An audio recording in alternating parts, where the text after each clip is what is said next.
வாழ்க வளமுடன். நற்பவி மகாலட்சுமி தாயாரின் அருளை பெற்று செல்வத்திற்கு அதிபதியானவர் குபேரர்.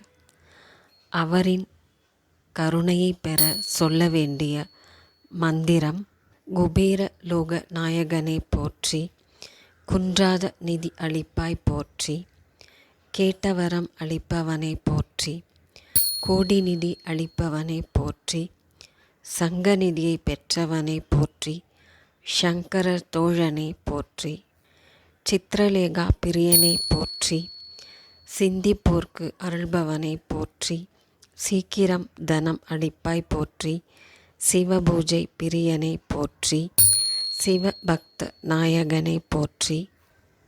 வியாழக்கிழமைகளில் இந்த மந்திரங்களை சொல்லி வர குறையாத செல்வத்தை குபேரர் அருள்வார்.